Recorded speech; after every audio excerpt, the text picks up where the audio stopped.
Orient bell tiles studio से आप देख रहे हैं एबीपी न्यूज। नमस्कार, स्वागत है आपका एबीपी न्यूज में। मैं हूं अवधेश और न्यूज एट 10 की शुरुआत करते हैं। समस्तीपुर में कल वीवीपैट की पर्चियां मिली थी, जिस पर बिहार की सियासत गर्मा गई। विपक्ष लगातार बीजेपी और चुनाव आयोग पर वोट चोरी का आरोप लगा रहा है। हमले की शुरुआत राहुल गांधी ने पूर्णिया में हुई जनसभा से की। मैं साफ बोल रहा हूं कि नरेंद्र मोदी, अमित शाह और ये जो चीफ इलेक्शन कमिश्नर है ज्ञानेश, ये वोट चोरी कर रहे हैं। इनकी पूरी कोशिश लागू है, ये बिहार में करेंगे। इधर अखिलेश ने इसे तेजस्वी के खिलाफ साजिश बताया। बिहार में किस तरीके से वीवीपैट की पर्चियां किस तरह खुली पड़ी मिली। चुनाव आयोग निष्पक्ष चुनाव कैसे कराएगा कि बीजेपी के सारे पर चुनाव आयोग काम न करे। बीजेपी के पास कोई मशीन है जो बूथ पर ये नकली आधार बना लेते हैं। आरजेडी नेता और लालू यादव की बेटी मीसा भारती ने तो चुनाव आयोग पर कई सवाल दाग दिए। ये सिर्फ नालंदा में ही नहीं, दानापुर में भी मैंने सुना, बहुत जगह ये सीसीटीवी। तो आखिर इसका कारण क्या है? दूसरी तरफ आप देखिए कि समस्तीपुर के आसपास में कहीं पे वीवीपैट की पर्चियां फेंकी हुई मिली है। आरओ को सस्पेंड भी किया गया है। तो आखिर सस्पेंड किया गया है, उस पर कार्रवाई की गई है, तो मतलब किस तरह से चुनाव आयोग निष्पक्ष? इसका मतलब निष्पक्ष नहीं है। फिलहाल वीवीपैट मुद्दे पर सियासत हावी है, वहीं बीजेपी आरोपों को नकार रही है। चुनाव प्रचार के आखिरी दिन सीएम योगी आदित्यनाथ ने भी पूरी ताकत झोंकी। अररिया में आरजेडी और कांग्रेस पर सीएम योगी ने जमकर सियासी हमला किया। अररिया में सीएम योगी हेलीकॉप्टर से उतरे तो वहां बुलडोजर बाबा वाला गाना बज रहा था, जिसे सुनकर योगी गदगद हो गए। उसके बाद सीएम योगी ने मंच से रामद्रोहियों की बखिया उड़ी। बिहार के राम भक्त कहते थे राम लला हम आएंगे मंदिर वहीं, लेकिन कांग्रेस के लोग हंसते थे, कहते थे राम मंदिर नहीं बनने देंगे। सीएम योगी ने आरजेडी का भी काला चिट्ठा खोला। बहनों और भाइयों, आरजेडी ने राम मंदिर के रथ यात्रा को रोक दिया था। इनके पार्टनर समाजवादी पार्टी ने उत्तर प्रदेश में राम भक्तों पर गोली चला करके लहूलुहान किया था। सीएम योगी ने कहा कि बिहार ने दशकों तक जंगल राज झेला है, लेकिन अब बिहार में जंगल राज वापस नहीं आने देंगे। बिहार में दूसरे चरण के लिए प्रचार का शोर खत्म हो गया है, लेकिन जिस मुद्दे की सबसे ज्यादा चर्चा रही वो था घुसपैठिए वाला मुद्दा। इसे एनडीए नेताओं ने अपनी जनसभाओं में बढ़ चढ़कर उठाया। लेकिन यूपी के मुख्यमंत्री योगी आदित्यनाथ आज 2 कदम आगे निकल गए। नरपतगंज को घुसपैठियों का लॉन्चिंग पैड नहीं बनने देना है। ये लोग पंचर बनाने के नाम पर आएंगे, विकास का ही पंचर कर डालेंगे। मुख्यमंत्री योगी आदित्यनाथ ने यह भी दावा किया कि पहले चरण में ही ये तय हो गया कि महागठबंधन सत्ता में आने वाला नहीं है। पहले चरण के मतदान ने बता दिया है, बिहार की जनता तय कर चुकी है, महागठबंधन को फिर से नहीं आने देना है। योगी ने अयोध्या में राम मंदिर निर्माण का उदाहरण देते हुए कहा कि एनडीए जो कहता है वो करके दिखाता है। बिहार चुनाव में इन दिनों जिस बात की सबसे ज्यादा चर्चा रही वो ये है कि क्या लालू यादव के बड़े बेटे तेज प्रताप यादव बीजेपी के साथ जाएंगे। इन सवालों को इसलिए भी हवा मिली है क्योंकि 2 दिनों में दूसरी बार बीजेपी सांसद रवि किशन और तेज प्रताप यादव एक साथ दिखाई पड़े। कुछ लोगों ने कहा कि यह महज एक इत्तेफाक है, लेकिन जब दोनों नेता पत्रकारों के भीड़ के बीच एक दूसरे के कान में कुछ गॉसिप करते नजर आए तो सियासी गलियारों में आवाज आई कि यह सिर्फ संयोग नहीं हो सकता, जरूर ही कोई पटकथा लिखी जा रही है। वैसे सियासत में कौन कब किसका हो जाए ये कोई कह नहीं सकता। 7 नवंबर को भी तेज प्रताप यादव और बीजेपी सांसद रवि किशन साथ साथ चुनाव प्रचार करके पटना एयरपोर्ट से बाहर निकले थे। तब भी दोनों के चेहरों पर मुस्कान थी। तब तेज प्रताप ने कहा था कि जो जनता की सेवा करेगा हम उसके साथ हैं, तो रवि किशन बोले थे जो भोले के भक्त हैं वही बीजेपी में हैं।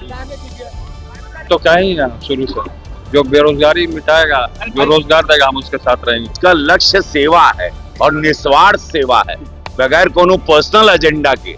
उसके लिए भाजपा तो सदैव अपना पूरा सीना खोल के रखती है। तेज प्रताप यादव चुनाव बाद बीजेपी के साथ जाएंगे कि नहीं ये तो वक्त बताएगा, लेकिन हाल ही में गृह मंत्रालय की तरफ से तेज प्रताप यादव को दी गई वाई कैटेगरी की सुरक्षा भी इस बात की तरफ कहीं न कहीं इशारा कर रही है कि लालू के घर में बीजेपी की एंट्री हो चुकी है। सियासी जानकारों का मानना है कि आरजेडी से अलग होकर अलग पार्टी बनाने वाले तेज प्रताप यादव को खुश करने के लिए ही उन्हें वाई कैटेगरी की सुरक्षा दी गई है। लेकिन तेज प्रताप यादव से जब पूछा गया तो तेजू भैया बोले कि मेरे दुश्मन बहुत हैं। सिक्योरिटी बढ़ा दिया गया है आपका? सिक्योरिटी बढ़ा दिया गया है? हाँ, क्योंकि मेरे ऊपर खतरा है ना, मेरा हत्या भी लोग करा देगा।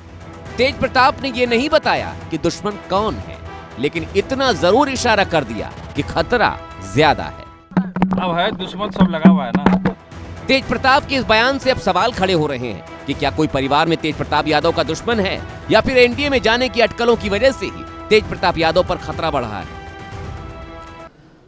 चुनाव के बीच बिहार में महागठबंधन के सीएम कैंडिडेट तेजस्वी यादव 36 साल के हो गए हैं। जन्मदिन के मौके पर पटना में तेजस्वी के घर के बाहर जश्न का माहौल रहा तो आरजेडी दफ्तर में भी केक काटा गया। समर्थक उत्साह में रहे, लेकिन तेजस्वी ने परिवार के साथ केक काटकर बेहद सादगी से अपना जन्मदिन मनाया। इस खास मौके पर पूरा लालू परिवार एक साथ नजर आया, सिवाय तेज प्रताप यादव के। हालांकि तेज प्रताप यादव ने भी अपने छोटे भाई तेजस्वी को जन्मदिन की बधाई दी। उज्जवल भविष्य हो, आगे बढ़े, आशीर्वाद है। जन्मदिन के मौके पर पटना में आरजेडी समर्थकों ने खास पोस्टर लगाए, जिसपे चुनाव नतीजों से पहले ही तेजस्वी को सीएम कुर्सी का तोहफा दिया। युवाओं में उत्साह नौकरी के प्रति है, उसे देखते हुए कोई रोक नहीं सकता है। राहुल गांधी, अखिलेश यादव और मीसा भारती ने भी तेजस्वी यादव को जन्मदिन की बधाई दी है। आखिरी चरण का चुनाव प्रचार खत्म होने से पहले तेजस्वी यादव ने अपना आखिरी दांव खेला। तेजस्वी यादव ने आरक्षण का मुद्दा उठाया तो दिन भर यह मुद्दा गरमाया भी रहा। तेजस्वी यादव ने अपनी 17 महीने की सरकार का जिक्र करते हुए कहा, हम 65% आरक्षण लेकर आए थे, लेकिन बीजेपी ने आरक्षण खत्म कर दिया। लोगों का आरक्षण खा करके बैठ गए हैं प्रधानमंत्री 65%। तेजस्वी ने आरक्षण को मुद्दा बनाया तो केंद्रीय मंत्री चिराग पासवान और डिप्टी सीएम सम्राट चौधरी ने इसका जवाब दिया। सिर्फ झूठ बोलकर भ्रम फैलाना और लोगों को डराकर वोट हासिल करने की सोच, ये रणनीति गलत है। अरे आप तो ये तो बताओ कि तुम्हारे माताजी पिताजी ने एक आरक्षण दिया है क्या? किसको दिया आरक्षण? बीजेपी ने कहा कि लालू यादव ने महिला आरक्षण को रोका था और अब ये लोग आरक्षण पर ज्ञान दे रहे हैं। बिहार में आज एक बार फिर पप्पू और गप्पू वाली बयानबाजी हुई। इस बार पूर्व केंद्रीय मंत्री अश्विनी चौबे विरोधियों पर इस तरह से शब्दों का इस्तेमाल करते हुए दिखाई दिए। राहुल, तेजस्वी और अखिलेश यादव पर बात करते हुए अश्विनी चौबे ने यह बयान दिया। इस परिवार को, इस खानदानवाद को, ऊपर पप्पू, नीचे पप्पू लप्पू और बगल के सप्पू और गप्पू, ये पप्पू लप्पू सप्पू गप्पू, ये पूरी तरह से 14 नवंबर के बाद बंगाल के खाड़ी में दिखाई पड़ेंगे। इससे पहले योगी आदित्यनाथ ने कुछ इसी अंदाज में विरोधियों पर हमला किया था। आज इंडी गठबंधन के 3 और बंदर आ गए। 3 बंदर, पप्पू, टप्पू और अप्पू के नाम पर। योगी के इस बयान पर अखिलेश यादव ने भी पलटवार किया था और कहा था, जो लोग आईना देख कर आते हैं उन्हें हर तरफ बंदर ही नजर आते हैं। चुनाव प्रचार के आखिरी दिन महागठबंधन ने नेताओं ने पूरी ताकत झोंकी। राहुल गांधी ने जहां किशनगंज और पूर्णिया में जनसभा की तो तेजस्वी यादव एक बार फिर से 15 से ज्यादा जगहों पर पहुंचे। राहुल के निशाने पर फिर से पीएम मोदी रहे। उनके खून में, उनकी सोच में नफरत है, वो बांटना चाहते हैं, नफरत फैलाना चाहते हैं। मेरे खून में मोहब्बत है, भाईचारा है और हिंदुस्तान को मैं जोड़ना चाहता हूं। राहुल ने एक बार फिर वोट चोरी का मुद्दा उठाया और जनता से सावधान रहने को कहा। उधर तेजस्वी यादव ने अपने वादे दोहराए। गैस सिलेंडर 500 रुपया, पेंशन 1500 रुपया और किसान भाई लोग जो सिंचाई के लिए बिजली का इस्तेमाल करते हैं, बिजली फ्री कर दिया जाएगा। इसके अलावा भी तेजस्वी ने कई वादे किए, जिसे उन्होंने हर विधानसभा क्षेत्र में प्रचार के दौरान गिनाया है। इधर बिहार के मोतिहारी में दूसरे चरण के प्रचार के दौरान पवन सिंह की जनसभा में कुछ ऐसा हो गया कि भगदड़ जैसे हालात बन गए। इस दौरान पवन सिंह को अपना संबोधन बीच में ही खत्म करना पड़ा। मैं यही कहूंगा भैया, हम यही पवन सिंह को नजदीक से देखने की चाहत का आलम यह था कि कुछ लोग पंडाल के ऊपर ही चढ़ गए।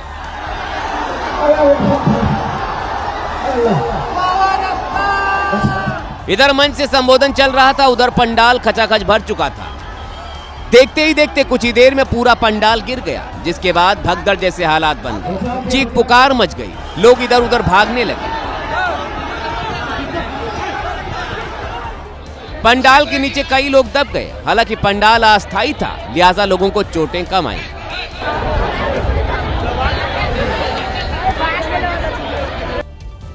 अब बात कर लेते हैं बक्सर की ब्रह्मपुर विधानसभा सीट पे इन दिनों चर्चा का विषय बनी हुई है। वजह है आरजेडी के उम्मीदवार शंभू यादव, जो किसी वायरल वीडियो में सरेआम धमकाते हुए नजर आ रहे हैं। वीडियो में शंभू यादव गोली और पावर की बात कहकर शख्स को धमकाते नजर आए। गोली देखे हैं, कितना गोली देखे, पावर देखे हैं, ये कोई तरीका हुआ?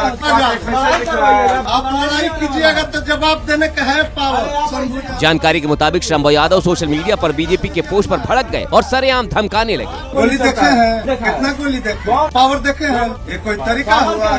हालांकि एबीपी न्यूज इस वायरल हो रहे वीडियो की पुष्टि नहीं करता है, लेकिन शंभू यादव के रवैये पर आरजेडी कुछ भी कहने से फिलहाल बच रही है। चुनाव में दूसरे चरण के लिए प्रचार का शोर थम चुका है, लेकिन नेताओं के बीच जुबानी जंग थमने का नाम बिल्कुल नहीं ले रही। हर कोई विरोधी को जुबानी दांव से पटकनी देने में चूक नहीं रहा है। इस बीच पटना पहुंचे कांग्रेस प्रवक्ता पवन खेड़ा ने बीजेपी पर आरोप लगाया कि काउंटिंग से पहले भ्रष्टाचार के सबूत मिटाए जा रहे हैं। सुना है फाइलें भी गायब की जा रही।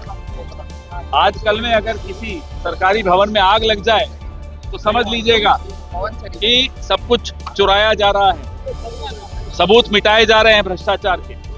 इधर बीजेपी ने पवन खेड़ा के बयान को बेबुनियाद बताया। देखिए, पवन जी को सीरियसली कांग्रेस पार्टी तो लेती नहीं है। बिहार की जनता क्या सीरियसली लेगी? सुबह सुबह उठते हैं, जो मन आता है आरोप प्रत्यारोप कर देते हैं, बिना आधार के, बिना बुनियाद के। बहरहाल फाइलें गायब हो या ना हो, लेकिन 14 नवंबर को जनता किसका पत्ता साफ करेगी, इसका पता जरूर लग जाएगा।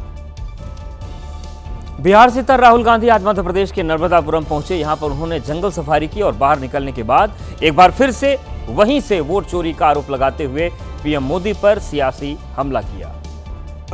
राहुल गांधी ने दावा किया कि उनके पास और भी बहुत सी जानकारियां हैं, जिसे आने वाले दिनों में लोगों के सामने रखा जाएगा।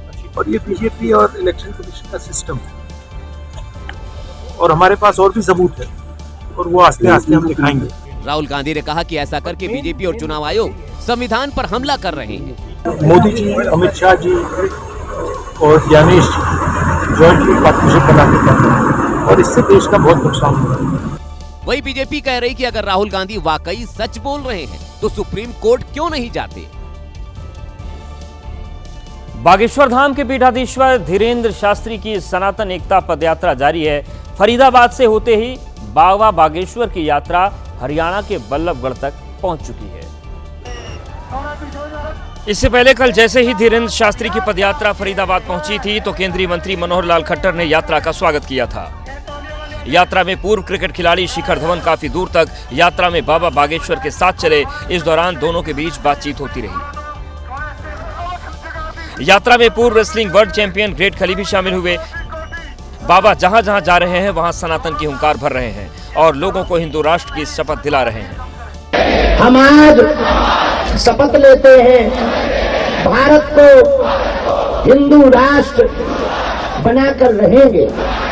हम आज शपथ लेते हैं 24 घंटे में 1 घंटा सनातन के लिए कार्य करेंगे। पंडित धीरेन्द्र कृष्ण शास्त्री ने दिल्ली के इंद्रप्रस्थ से वृंदावन तक 10 दिनों की पदयात्रा शुरू की है। यात्रा 16 नवंबर तक चलेगी और दिल्ली, हरियाणा और यूपी के 422 से ज्यादा इलाकों से होकर गुजरेगी। दिल्ली एनसीआर की हवा फिर से जहरीली हो गई है। कई इलाकों में AQI का स्तर 400 के पार जा चुका है।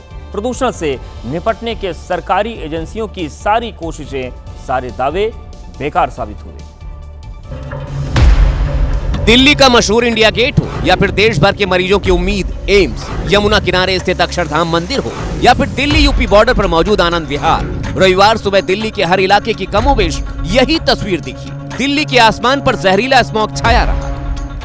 चाहे हम बात करें इंडिया गेट की, आनंद विहार की, अक्षरधाम की, पूरे इलाके में एयर पोल्यूशन का जो एयर क्वालिटी इंडेक्स है वो 300 के पार है। AQI डेटा मुहैया कराने वाले समीर ऐप के मुताबिक रविवार सुबह दिल्ली के 39 में से 21 मॉनिटरिंग स्टेशनों पर AQI 400 के पार दर्ज किया गया, यानी दिल्ली की हवा सांस लेने के लिहाज से खतरनाक श्रेणी में पहुंच गई है। समीर ऐप के मुताबिक ITO चौराहे पर AQI का स्तर 420, विवेक विहार में 424, वजीरपुर में 435 और बुराड़ी में 430 तक पहुंच गया। डॉक्टरों का कहना है कि यह जहरीली हवा बच्चों और बुजुर्गों के स्वास्थ्य पर बुरा असर डाल सकती है। ऐसे में डॉक्टर्स ने बच्चों और बुजुर्गों को बाहर नहीं निकलने की सलाह दी है। साथ ही लोगों को मास्क पहनने और जरूरी काम होने पर ही बाहर निकलने की नसीहत भी दी है। हर साल की तरह इस बार भी दिल्ली में मेडिकल इमरजेंसी के हालात बने हुए हैं। कई इलाकों में AQI 400 के पार है और इसी को लेकर आज दिल्ली की जनता का गुस्सा फूट पड़ा। प्रदर्शनकारी इंडिया गेट पर प्रदर्शन कर रहे थे और वायु प्रदूषण को रोकने के लिए ठोस नीतियों की मांग कर रहे थे, लेकिन तभी पुलिस एक-एक कर लोगों को हिरासत में लेना शुरू कर दिया।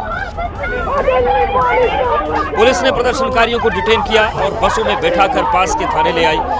प्रदर्शन की वजह से आज मेन इंडिया गेट पर आम लोगों की एंट्री भी बंद थी। यहां तक कि कर्तव्य पथ के पूरे इलाके को बंद करना पड़ा था। हालांकि पुलिस का कहना है कि इस प्रदर्शन के लिए कोई अनुमति नहीं ली गई। CPCB के मुताबिक दिल्ली वासियों ने रविवार को लगातार 26वें दिन खराब हवा में सांस ली। इस सीजन में 14 अक्टूबर को दिल्ली की वायु गुणवत्ता खराब श्रेणी में पहुंच गई थी। राजस्थान के जैसलमेर में ATM चोरी की बड़ी वारदात से सनसनी फैल गई, जहां पर चोर 11 लाख रुपए से भरा ATM ही उखाड़ ले गए। इस सनसनीखेज चोरी का CCTV भी सामने आ गया है। चोर आए थे ATM से पैसा लूटने, पैसा नहीं निकला तो मशीन ही साथ ले उड़े। ATM के अंदर एक नकाबपोश बदमाश घुसा। सारे सबूत मिटाने के लिए वो अपने साथ स्प्रे लाया था, जिसे उसने सीधे CCTV पर दे मारा। इधर CCTV पर अंधेरा छाया, उधर चोरों ने ATM उखाड़ने का अभियान शुरू कर दिया। चोरों की इस टोली के कुछ सदस्य अंदर थे और कुछ बाहर कार से इलाके की रेकी कर रहे थे। जैसे ही अंदर काम पूरा हुआ, वैसे ही कार ATM के सामने आकर खड़ी हुई। एक ने CCTV का वायर काटा, वहीं अंदर स्प्रे लेकर जाने वाले चोर ने यहां भी स्प्रे मारकर कैमरा बंद कर दिया और ATM कार में डालकर फरार हो गए। अब पुलिस फॉरेंसिक टीम की मदद से चोरों की तलाश कर रही है।